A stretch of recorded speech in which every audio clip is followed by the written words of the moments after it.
We saw it also in 2008 in an event which perhaps did have something to do with climate change. We can never trace any individual event to climate change, but in 2008, 4 strong storms hit the Western Caribbean in 30 days. In Cuba, those storms took the lives of 4 people. In Haiti, they killed 800 because of these sorts of conditions, the effects of deregulation, the effects of deforestation. When people don't have electricity, when they're not getting it from the state, then charcoal from cutting down trees will have to do. Another example, just briefly, Bangladesh. Bangladesh has been in hock to the World Bank for a very long time, and the World Bank has used its loans to push a very particular development plan. It has decided long ago that Bangladesh should be not primarily a self-sufficient agricultural economy, but should be in the business of exporting shrimp to us. And this is a politically aware audience, and I'm sure you've heard all about the problems of shrimp farming. In Bangladesh, it has led to massive deforestation. What it does is destroy the mangroves. And what mangroves are a natural barrier for storms. They don't stop the storms, but they make them much less powerful. And what it means now is that when you have that policy intersecting with climate change, increasingly fierce and intense storms, there's nothing to stop the intensity. So there is huge land loss, land erosion, already taking place in Bangladesh. We're not talking about the future. We're not talking about grandchildren. We're talking about right now and the creation of a massive refugee crisis in Bangladesh. A lot of people want to come to Canada, and I'll come back to that later. Now, these inequalities really clicked in for me when I came across something called the Climate Change Vulnerability Index, which it doesn't sound very sexy, but it is exactly what it sounds like. This is a measure that's produced by a private research outfit that provides high-priced information to corporations about which parts of the world are most vulnerable to global warming, to climate change, and are therefore risky places to invest. So what they're about is just giving investors good, solid information, saying, don't invest in Bangladesh, it's disappearing type of thing, right? They generate these color-coded maps of the world to show which part of the world is least vulnerable and which parts of the world are most vulnerable. Now, I long ago swore off PowerPoint presentations because nothing good can come of them. But I really want to show you this map, okay, because it had a real impact on me. So, Craig, the map. Okay. This is the Climate Change Vulnerability Index map. It's very low quality because you have to pay thousands of dollars to get the high-res version. So we're going to have to just go with this. But you get the impression, right? First of all, it's important to understand that darker is worse and lighter is better, and we'll leave the in-depth analysis of the racial subtext of that for another time. So the lighter the color, the lightest green you get is the lowest risk to climate change, and the darkest blue is the most risk to climate change. So I think you all see Africa, very dark blue. And who is the biggest, lightest, greenest blob of them all? Well, that looks like Canada, doesn't it?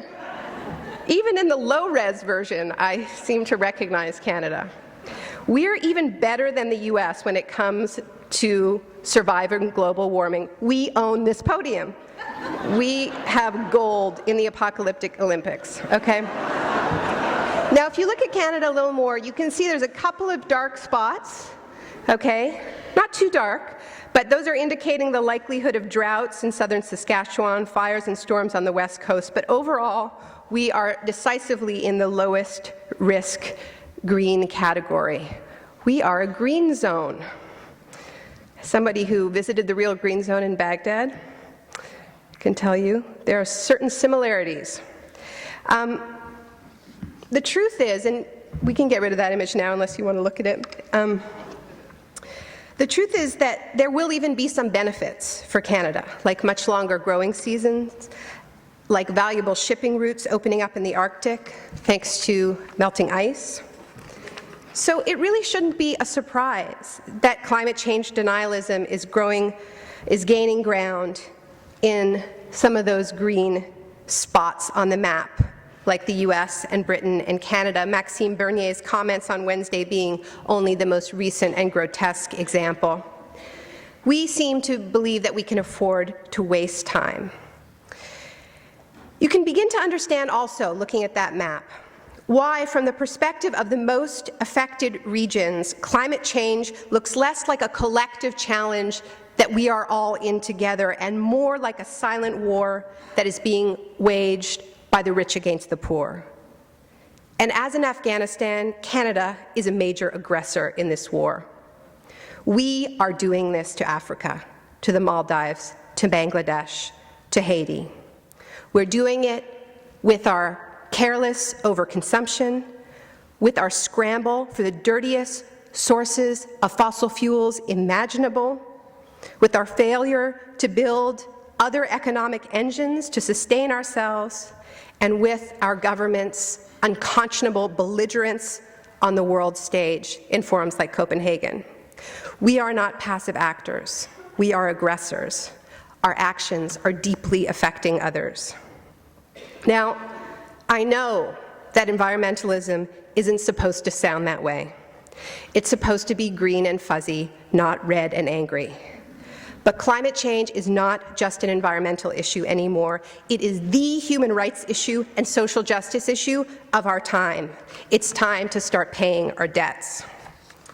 Now,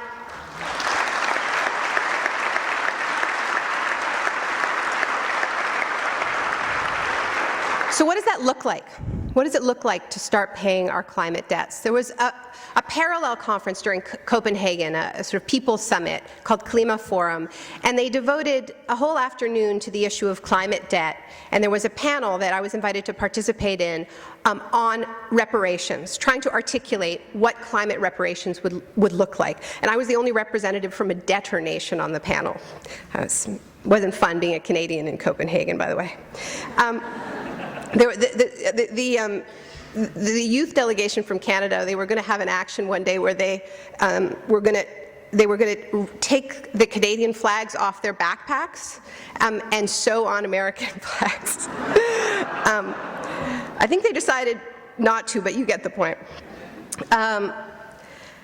So what was interesting about this panel was that almost none of it was about money. I know the way this was reported in the press here was that it was all about the developing world wants our money to deal with climate change.